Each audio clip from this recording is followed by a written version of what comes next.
Today is the day 2 of 1.8 where we talk specifically more about proportions. So we're going to use rates to solve proportions today. So, taking a look at our definition, we already had a definition of a ratio in our last set of notes, but it's a comparison of two quantities by division, meaning usually fractions, and especially today we'll be setting them up as fractions. And in order to get from a ratio to a proportion, all you need is a statement where two ratios or two fractions are equal, such as this statement here. And so we did kind of go over that a little bit in our day 1 notes where we talked about equivalent fractions. But this one, our equivalent fractions aren't necessarily going to be as easy to discover. So we're going to have to do a little bit of fancy cross-product math in order to find out our answer. So here we are with cross-product property, which I just sort of mentioned. The idea is that if you don't know that you have the entire fraction of 2/3, you wouldn't know that 4/6 is its equivalent. So one other way of figuring out what that missing number is understanding that the cross products of these diagonals will multiply to equal the other set of diagonals.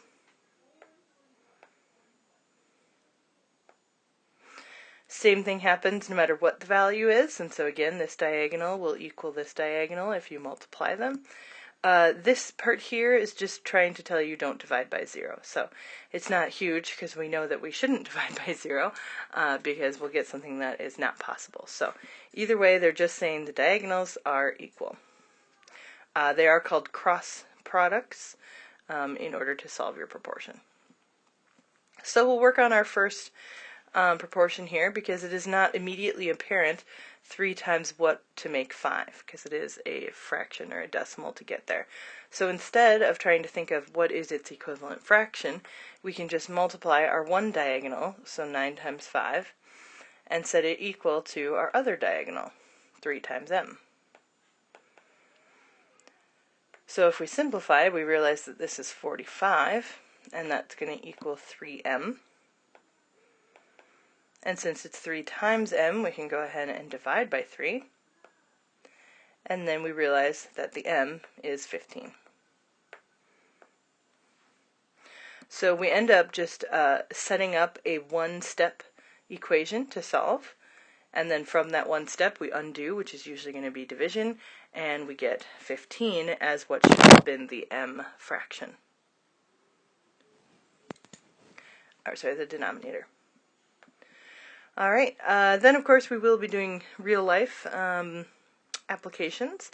Actually, proportions is pretty much the most applicable mathematics.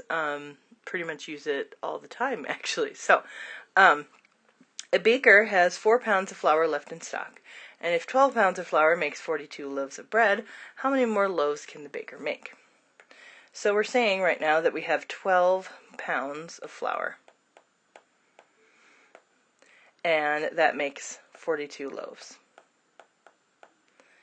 But we only know that we currently have 4 pounds, and so we're wondering how many loaves. And so we'll put a variable. Now, this one is actually easy to kind of find its equivalent fraction, because you can see pretty much that 12 divided by 3 would make 4, and so we would just need to do 42 divided by 3. So in the end, if that ends up working, go ahead and use that technique, but I'm just going to show you that even though we know how to do it one way, we can of course do it another one as well. So we're going to multiply the 4 times the 42, the one diagonal, and set that equal to the other diagonal, which is going to be 12 times x.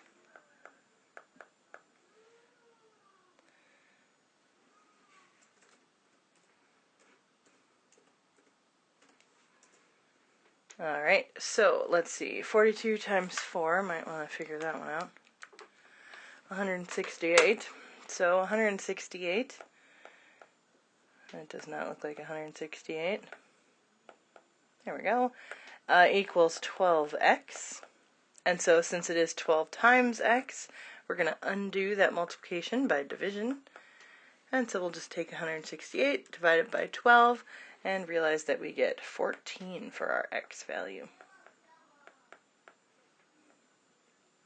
And so we are doing a word problem, so we need to know that this is 14 something, and that's 14 loaves.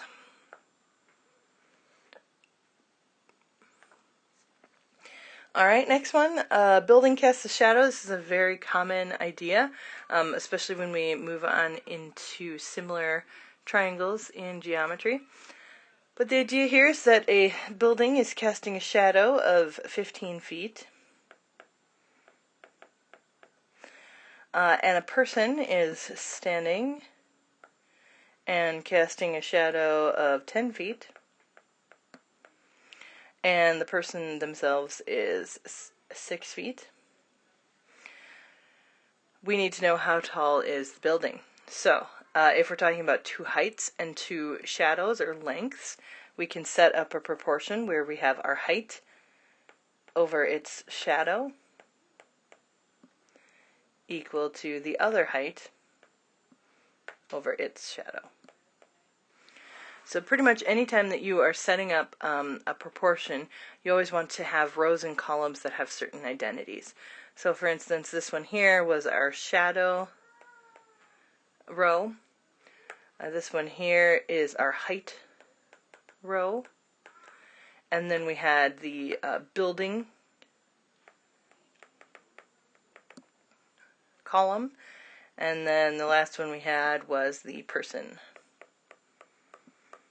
So the idea is that each row and each column kind of fit into this piece, so that we would never have, for instance, put the 6 down here, because the 6 is not a shadow. It does have to do with the person, but it didn't have to do with the shadow, so it's kind of this matching game here. So then we can go ahead and solve this one by cross multiplication. So we would do 6 times 15 and have that set equal to x times 10. And then we evaluate 6 times 15 and get 90.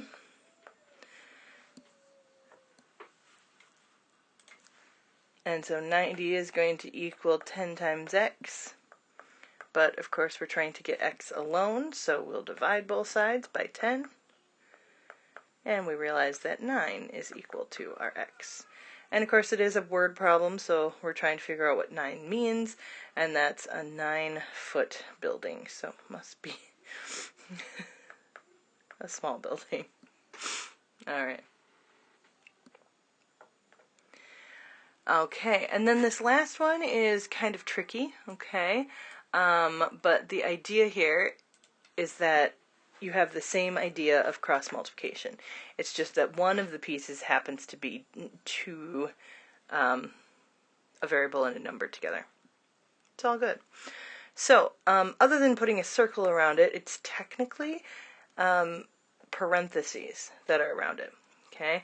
And so it is that entire group. So if we talk about cross multiplication to solve, we are still doing 6 times 7. And then we're going to do 2 times this thing in parentheses. So 2 times y minus 3.